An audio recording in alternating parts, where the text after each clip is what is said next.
안녕하세요, 청취자 여러분.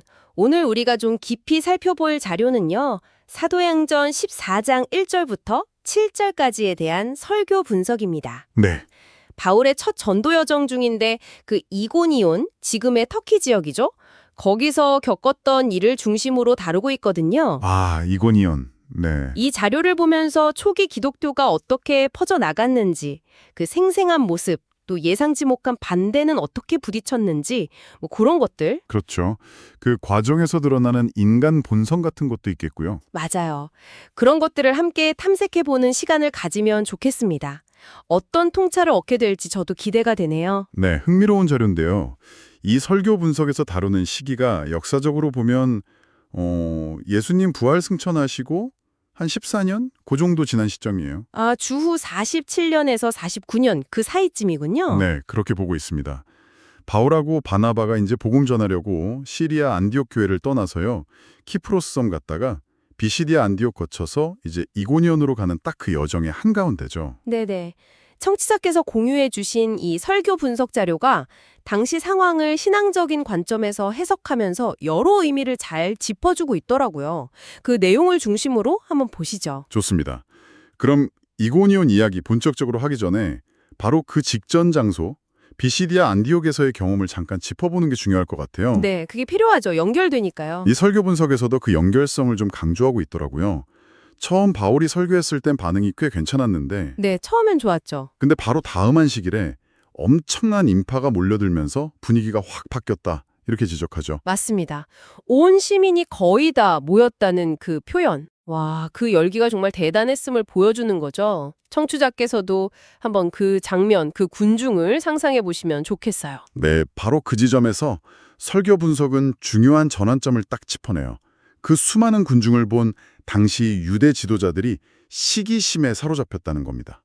시기심, 단순히 의견 차이가 아니라 감정적인 거였군요. 그렇죠. 그냥 의견이 다르다 이걸 넘어서 감정적인 동요, 특히 시기라는 감정이 확 올라왔다고 분석하는 거죠. 더 나아가서 이 분석은 그 시기심의 뿌리가 교만에 있다. 이렇게 진단해요. 교만이요? 네, 뭐랄까 자신들이 누려왔던 어떤 종교적, 사회적 영향력 이런 거에 대한 도전으로 받아들였을 수도 있고요. 그럴 수 있겠네요. 바울의 메시지가 특히 이방인들한테까지 막 큰 호응을 얻는 걸 보니까 자신들의 어떤 기득권이나 우월감이 흔들리는 데서 오는 반발심, 네네. 즉 교만에서 비롯된 시기심이 작동했다는 그런 좀 깊이 있는 해석을 하고 있습니다. 그러니까 단순히 저 사람 말이 틀렸어. 이게 아니라 왜 우리가 아니라 저 사람이 주목받지? 이런 감정이 핵심이었다는 거군요. 바로 그거죠. 야, 이거 흥미로운 분석인데요. 근데 이 시기심이 그냥 감정으로만 끝난 게 아니잖아요. 구체적인 행동으로 이어진 것 같은데? 네, 설교 분석을 보면요. 이 시기심이 곧바로 반박하고 비방하는 행동으로 나타났다고 해요. 근데 여기서 그치지 않고 더 교묘한 방식으로 반대를 확산시키죠. 직접 나서기보다는 사회적으로 좀 영향력 있는 사람들 있잖아요. 예를 들면요. 당시 경건하다고 여겨지던 귀부인들이나 도시의 유력자들, 이런 사람들을 선동했다고 지적합니다. 그렇죠. 이 사람들을 이용해서 바울이랑 바나바에 대한 부정적인 여론을 싹 만들고 결국에는 물리적으로 박해하고 그 도시에서 아예 쫓아내버리는 그런 결과까지 만들어낸 거죠. 세상에? 설교 분석은 이 과정을 보면서 죄가 어떻게 자라나는지를 보여준다고 말해요.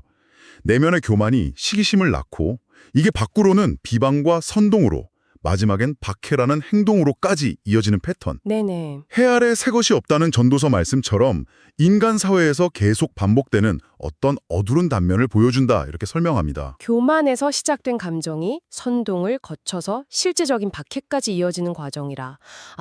정말 생각할 거리를 많이 주네요. 그렇죠. 근데 여기서 정말 아이러니하고 어떻게 보면 좀 놀라운 점은 이 설교 분석이 사도행전 13장 마지막 구절을 인용하면서 강조하는 부분이에요. 어떤 부분이죠? 비시디아 안디옥에서 그렇게 막 쫓겨났잖아요. 네, 그렇죠. 힘들게. 그런데도 불구하고 제자들은 기쁨과 성령이 충만하니라. 이렇게 기록되어 있다는 사실이에요. 박해 고통이랑 기쁨, 성령 충만. 이게 어떻게 같이 있을 수 있었을까요? 그리고 여기서 말하는 제자들은 누구일까요? 그 부분 설교 분석에서는 두 가지 해석 가능성을 제시하더라고요. 네. 하나는 그 박해당하고 쫓겨나는 상황 속에서도 자기들이 맡은 사명을 감당하고 있다는 사실에서 오는 바울과 바나바 자신들의 내적인 기쁨과 성령 충만일 수 있다. 이런 해석이고요. 아, 고난 속에서도 뭔가 신적인 목적을 따른다는 확신에서 오는 그런 초월적인 경험. 그렇죠. 그런 걸 수 있겠고 또 다른 하나는 바울이랑 바나바가 비시디아 안디옥에 머문 시간이 그렇게 길진 않았잖아요. 그럼에도 불구하고 그들의 메시지를 받아들여서 신앙 안에서 빠르게 성장한 그 현지의 새로운 신자들, 제자라고 불릴 만큼 성장한 그 사람들을 가리킬 수도 있다. 이런 해석도 있어요. 아, 그럴 수도 있겠네요. 누가 됐든 핵심은 이거죠. 밖으로는 박해받고 쫓겨나는 극함의 어려움에 처했는데 안으로는 기쁨과 성령 충만이라는 영적인 풍요로움을 경험했다는 이 극명한 대조. 와, 정말 대조적이네요. 청취자께서는 이런 역설적인 상황, 그러니까 고난 속에서의 영적 회복력이 뭘 의미한다고 보시나요? 생각해 볼 만하죠. 네, 그러게요. 자, 비시디아 안디옥에서 쫓겨난 바울과 바나바의 여정이 여기서 끝나지 않았죠. 설교 분석은 그 다음 행선지 이고니온에서의 경험을 비중 있게 다루는데요. 네, 이고년으로 넘어가죠. 자료에 따르면 비시디아 안디옥에서 이고니온까지 거리가 한 150km 정도 됐다고 해요. 꽤 멀죠, 당시로서는. 네. 요즘이야 차로 금방 가겠지만 당시에는 며칠을 꼬박 걸어야 했을 테고 아마 길도 좀 험하지 않았을까 싶어요. 그렇죠. 평탄하지만은 않았을 겁니다. 게다가 설교 분석은 그들의 물질적인 상황도 그렇게 넉넉지는 않았을 거라고 추측하더라고요. 네, 아무래도 빈손으로 쫓겨났을 수도 있으니까요. 어쩌면 정말 가진 것 없이 그 여정 중에 만나는 사람들한테 도움을 받아야 했을지도 모르는 그런 고된 길이었겠죠. 상상이 되네요. 그런 힘든 여정 끝에 도착한 이고니온에서는 또 어떤 상황이 펼쳐졌나요? 이고니온에 도착해서도요. 그들은 이전과 똑같이 유대인 회당을 먼저 찾아갑니다. 아, 그 패턴은 여전하군요. 네, 거기서 복음을 전했고 놀랍게도 이번에도 유대와 헬라의 허다한 무리가 믿더라는 기록처럼 상당한 성공을 거둬요. 와, 또 성공했네요. 복음의 힘이 대단하긴 하네요. 그렇죠. 복음 자체가 가진 힘이 여전히 강력하게 나타난 거죠. 하지만 예상하셨겠지만 또 반대가 있었겠죠. 네, 또 다시 반대 세력이 등장합니다. 이번에도 순종하지 아니하는 유대인들이 문제를 일으켰다고 성경은 기록하고 있고요. 설교 분석은 이 반복되는 패턴에 주목합니다. 허허, 정말 비시디아 안디옥에서의 경험이 거의 그대로 재현된 셈이네요. 그렇죠. 데자뷰 같은 느낌이죠. 그런데 이번에는 반대하는 방식이 조금 달랐다고 설교 분석에서 지적하는 것 같아요. 네. 그 부분을 짚어주셨네요. 비시디아 안디옥에서는 유력자들을 직접 선동했다면 이고니온에서는 이방인들의 마음을 선동해서 형제들에게 악감을 품게 했다고 되어 있거든요. 이건 어떤 차이가 있는 걸까요? 네, 아주 중요한 지점입니다.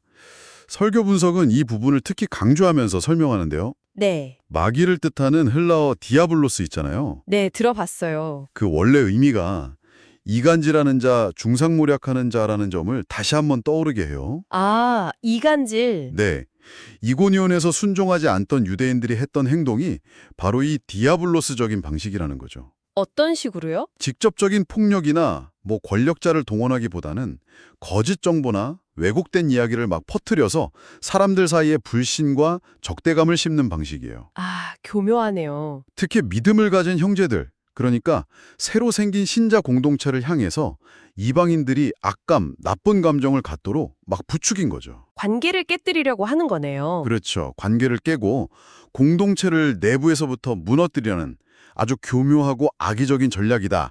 이렇게 설교 분석은 통찰하고 있습니다. 청취자 여러분께서도 아마 주변에서나 아니면 사회적으로 이런 악감 형성 전략, 가짜 뉴스 같은 거겠죠, 요즘으로 치면. 그런 걸 목격하신 경험이 있을지 모르겠어요. 충분히 있을 수 있죠. 상황에 따라 반대의 방식이 어떻게 이렇게 진화하는지 살펴보는 것도 의미가 있겠네요. 네, 단순히 메시지를 반박하는 걸 넘어서서 사람들 사이의 관계하고 감정 자체를 공격하는 방식이라니 정말 교묘합니다. 이런 악의적인 소문 퍼지고 적대감 높아지는 분위기 속에서 바울과 바나바는 어떻게 반응했나요? 바로 떠났을 법도 한데요. 근데 놀랍게도 성경 기록은 그들이 이고니온에 오래 있어 머물렀다고 전해요. 오래 있었어요? 그런 분위기에서 네, 적대적인 환경인데도 불구하고 쉽게 물러서지 않았다는 거죠. 어떻게 그럴 수 있었을까요? 그러게요. 설교 분석은 그 비결을 주를 힘입어 담대히 말했기 때문이라고 설명합니다. 줄을 힘입어서. 네, 즉 그들의 용기나 인내가 그냥 인간적인 강인함에서만 나온 게 아니라 어떤 초월적인 존재, 즉 주님으로부터 오는 힘에 의존했기 때문이다. 이런 해석이죠. 줄을 힘입었다는 게 구체적으로 어떤 의미일까요? 그냥 마음의 위안 정도였을까요? 아니면 더 뭔가 있었을까요? 설교 분석은 그게 단순한 심리적인 의지만은 아니었다고 강조해요. 아, 그래요? 네, 사도행전 본문 자체가 그 증거를 제시하는데요. 하나님께서 바울과 바나바의 손으로 표적과 기사를 행하게 하셨다는 기록이 바로 그거예요. 표적과 기사? 네, 여기서 표적과 기사는 그냥 단순히 놀라운 일이 아니라 그들이 전하는 메시지가 참된 하나님의 은혜의 말씀이다. 이걸 신적으로 증언하는 역할을 했다는 거죠. 아, 그러니까 말에 힘을 실어주는 증거였군요. 그렇죠. 인간의 말이나 논리만으로는 설득하기 어려운 상황에서 하나님께서 직접 기적적인 사건들을 통해서 그들의 메시지에 권위를 부여해 주셨다. 이렇게 볼 수 있는 거죠. 와, 이 설교 분석은 바로 이 지점, 즉 인간적인 노력의 한계 앞에서 포기하지 않고 신적인 도움을 의지할 때 비로소 돌파구가 열리고 말씀이 확증되는 역사가 일어난다. 이 점을 중요하게 부각합니다. 와, 표적과 기사라는 신적인 확증까지 더해지면서 말씀을 전했다니 진짜 놀라운데요? 그렇죠. 하지만 그럼에도 불구하고 결국 반대는 더 심해진 거죠. 이번에는 악감 품게 하는 수준을 넘어서 뭔가 물리적인 위협으로까지 이어진 것 같아요. 네, 맞습니다. 설교 분석에 따르면 이고니온에서의 상황은 결국 더 악화돼요. 어쩌다가요? 반대하던 유대인들이 이방인들하고 심지어 관료들까지 합세해서 바울과 바나바를 모욕하며 돌로 치라고 했다고 기록되어 있어요. 돌로 치려고요? 세상에. 네, 이제 단순한 비방이나 악감 조장을 넘어서 생명을 위협하는 구체적인 폭력 계획까지 세워진 거죠. 상황이 극도로 위험해진 겁니다. 아, 그래서 결국 또다시 피할 수밖에 없었군요. 그렇습니다. 생명의 위협을 감지한 바울과 바나바는 결국 이고니온을 떠나서 루가오니아 지방의 루스드라와 더베, 그리고 그 근방으로 피신하게 됩니다. 또 이동이네요. 네, 이 설교 분석은 이 과정을 통해서 다시 한번 복음 전파의 순환적인 패턴을 보여준다고 말해요. 어떤 패턴이죠? 즉 복음이 전파되면 성공이 따르지만 동시에 반드시 반대가 따르고 그 반대는 때로 위험한 수준까지 높아져서 이동을 피할 수 없게 만들지만 네. 그 모든 과정 속에서도 하나님은 당신의 사람들을 보호하시고 그들의 사역을 신적인 능력으로 뒷받침하신다는 거죠. 아, 좌절과 희망, 위험과 구출이 반복되는 그런 역동적인 여정이군요. 네, 바로 그렇습니다. 오늘 이 설교 분석 자료를 통해서 사도행전 14장의 이고니온 여정을 함께 따라가 봤습니다. 청취자 여러분께서는 어떤 부분이 가장 인상 깊으셨나요? 정말 많은 일이 있었죠. 네. 우리는 복음의 성공 앞에서 나타나는 인간적인 교만, 시기심 이런 것들을 봤고요. 네, 그 어두운 면들이죠. 그게 또 어떻게 교묘한 선동이나 노골적인 박해로까지 이어질 수 있는지도 봤습니다. 하지만 동시에 그런 극심한 반대와 위협 속에서도 좌절하지 않는 놀라운 회복력? 그렇죠. 기쁨과 성령 충만이란 표현까지 나왔으니까요. 맞아요. 심지어 기쁨과 성령 충만을 경험하는 모습, 그리고 인간적인 한계를 넘어서 주를 힘입어 담대하게 나아가는 힘, 이런 것도 발견할 수 있었습니다. 네, 이 설교 분석은 믿음과 불신, 또 순종과 반역 사이의 긴장이 계속되는 현실을 잘 보여주는 것 같아요. 네. 영적으로 뭔가 의미 있는 진전이 있는 곳에는 거의 예외 없이 저항과 도전이 함께한다. 뭐랄까 좀 불편하지만 중요한 통찰을 주는 거죠. 그렇죠. 항상 순탄하지만은 않다는 거. 그러면서도 동시에 인간적인 반대나 방해 공작에도 불구하고 하나님께서는 당신의 뜻을 이루시기 위해 일하시고 또 당신의 말씀을 전하는 이들에게 힘을 주시고 네. 표적과 기사 같은 걸로요. 네, 표적과 기사와 같은 방식으로 그 메시지를 친히 확증하신다는 그 신실하심을 강조하고 있습니다. 복음 전파의 과정이 결코 쉽지만은 않지만 궁극적으로는 하나님의 주권 아래에 있다. 이런 메시지를 읽을 수 있죠. 이 이야기를 마무리하면서 청취자 여러분과 함께 마지막으로 좀 곱씹어볼 질문을 하나 던져보고 싶습니다. 네, 어떤 걸까요? 설교 분석이 보여주듯이 교만과 시기심에서 비롯된 반대는 사람들을 선동하고 결국 폭력으로까지 치닫는 파괴적인 양상을 띠잖아요. 네, 그렇죠. 하지만 그 결과는 좀 일시적이고 오히려 복음은 다른 곳으로 확산되는 계기가 되기도 하고요. 반면에 박해 속에서도 복음을 받아들인 이들이나 그것을 전한 사도들이 경험한 기쁨과 성령 충만, 이건 굉장히 내면적이고 지속적인 힘을 보여주는 것 같아요. 그 대조가 분명하네요. 네. 우리가 살아가면서 다른 사람들의 부정적인 반응이나 공격에 직면할 때가 분명히 있잖아요. 있죠. 그때 진정으로 힘이 되고 지속적인 가치를 지니는 것은 과연 무엇일까요? 이 이야기 속의 극명한 대조는 오늘을 살아가는 우리에게 어떤 메시지를 던져주고 있을까요? 생각해 볼 만한 질문이네요. 한번 깊이 생각해 보시면 좋겠습니다.